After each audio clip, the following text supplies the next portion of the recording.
What's up at welcome sa Pocho Clock. Sa channel po na ito, mahilig akong sumuri ng mga relo ng mga kilalang personalidad at magbigay sa inyo ng masabot kayang alternatibo. Para kung sakaling gusto nyong gayahin ng kanilang estilo o di kaya forma, maaari nyo pong gawin yan. Dahil nagkalaglaga na, katulad ng sinabi ko kahapon, minabuti ko na sa video na ito, sumuri ng mga sample ng relo ng best friend ni Jinggoy na si former Senator Bong Revilla, ni Mitch Cahayon Uy, kaibigan ni Senator Bato, at panghuli, asawa ni Zaldico, si Mylene Ko. Bago po tayo magsimula, kung interesado po kayo sa ganitong klaseng content, please subscribe to the channel and hit the bell icon. Hindi na po ako magpapaligoy-ligoy pa. Tara na! Dito sa relo ni Mylene Ko, asawa ni Zaldico, ang kailangan nating tingnan, yung case shape niya. Tapos pag tinignan nyo yung bezel ng relo na ito, parang may mga diamonds kasi medyo makintab. And then pag tinignan nyo yung dial niya, parang merong brown na circle dyan. And I think these are the markers. And then we also have to take a look at the strap, which in this case, parang kulay balat yung strap ng relo. And this is most probably a rubber strap. At dahil sa mga katangian na yan, tingin ko this is an Aquanaut, the 5072R-001. And this one is probably the women's version of the Aquanaut. Typically, we see the Aquanaut in the 40.8mm sizing. Ang relo na ito is 2mm smaller than that. And it's quite elegant. Siguro ang hindi ko lang maintindihan about this watch are the contradictions that it brings to the table. Kasi rubber strap pero rose gold case at bukod po doon merong gems on the dial. I think it might be difficult to find situations kung saan gagana ang kombinasyon na ito. But far be it from me to advise the fashion guru, Madam Mylene Ko. So let's just get to the SRP of this watch, which is about 6.8 million pesos. But on the secondary market, I find it sell for up to 205,000 euros. In peso terms, yan ay nasa mga 14.2 million pesos, which is a ridiculous amount of money. Pero baka kay Zaldico and Mylene Ko, baka lang yan sa kanila. So we'd have to look for alternatives bilang hindi po tayo si Zaldico. At ang naisip kong alternative ay babalik tayo dito sa Mido Multi-Four TV. But this time, in the 35mm version. And this one is quite new. Nauna kasing nirelease ang 40mm version. And there was probably a clamor for smaller sizing. Lalo na TV-shaped yung case.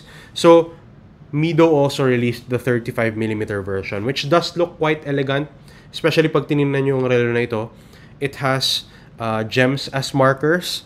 And it comes in the rose gold tone case and bracelet. In terms of the concession, number 1 would be the strap. Number 2 would be the amount of gems. And probably number 3 would be the finishing and the quality of the movement. Pero kasi ako lang, I do prefer the Mido Multi-Four TV 35mm in this case. Just because it doesn't have that contradiction which I did not like so much about the Aquanaut 5072R. Ngayon, ang relo na ito, it sells on Mido's website for 1,300 Swiss francs. At pag kinonvert nyo po sa pesos, yan ay nasa mga 95,000 pesos, give or take, plus shipping, taxes, and duties pa. And while that is an insanely large amount of money still, especially for a lot of Filipinos or most Filipinos, ang layo niya din naman kasi sa 14.2 million pesos na malamang isang Zaldico lang ang parang makakapag-brush aside. So for a lot of us, while 95,000 pesos is still on the high side and it's still a luxury, it's still a good alternative.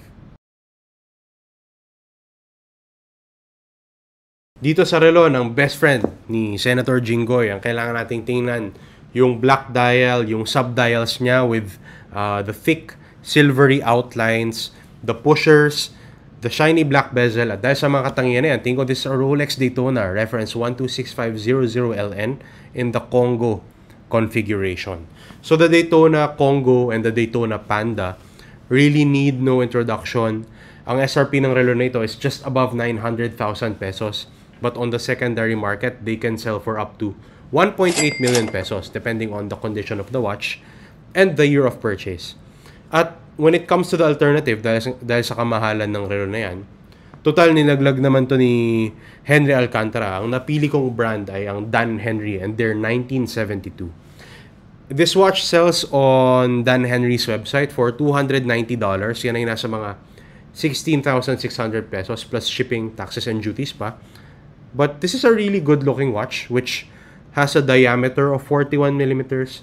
Kaya ko to napili primarily because of the black dial and the chronograph.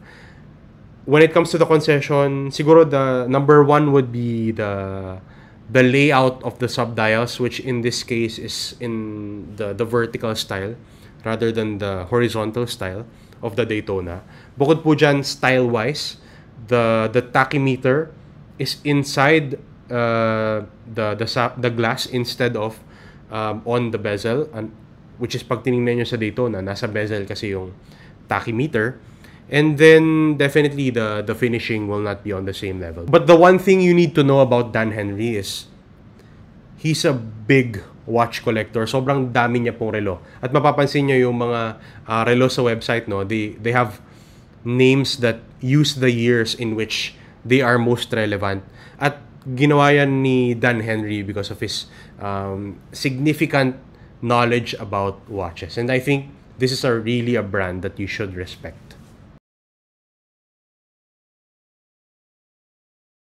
Dito sa relo ni Mitch Kahayon, ang kailangan nating tingnan, yung kulay ng case and bracelet, which looks like yellow gold, and then the style of the bracelet, which is President style, and then if you look at the bezel, parang fluted siya.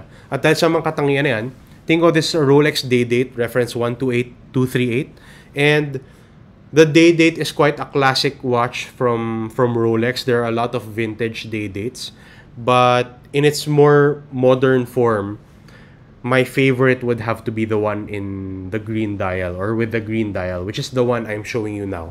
And the Rolex day date, it's quite timeless in terms of the styling. And even if precious metal ito na yellow gold, I think this is a watch that could be wearable in day-to-day scenarios. This could be a gada for a lot of people. Kasi yung yellow gold na finish ng relo na ito, it's not super striking. I think, it can pass as a gada watch, sabi ko nga. This watch, when you buy it in the green dial, it's this fume style which starts black at the outer portions of the dial and then going to the center. Parang nagiging more obvious yung green. And that's why I'm really a fan of this style. So, ang relo na ito, SRP is 2.3 million pesos, but I see it sell on the secondary market for around that amount as well. A significant amount of money still. And, typically naman, pag mga tinitingnan nating mga relo, it's normally out of reach. So, we normally propose alternatives. At ang alternative ko in this case would be the Casio day date. Reference number ilalagay ko na lang. I've proposed this watch as an alternative before. The primary reason kung bakit ko pinipili to as an alternative is because of the green dial and the tone of the case and the day date complication as well. In terms of the concession, number one, does not use real gold unlike the Rolex, and the movement is quartz, but it's way more affordable at 6,570 pesos at retail. So I think this is really a watch na magiging confident kayong tatagal. That's the big thing with Casio. They make entry-level watches pero sure na tatagal, and hindi po kayo magkakamali sa Casio na ito. Alam niyong lahat kung gaano ako kalapit sa aking kaibigan na si Jinggoy.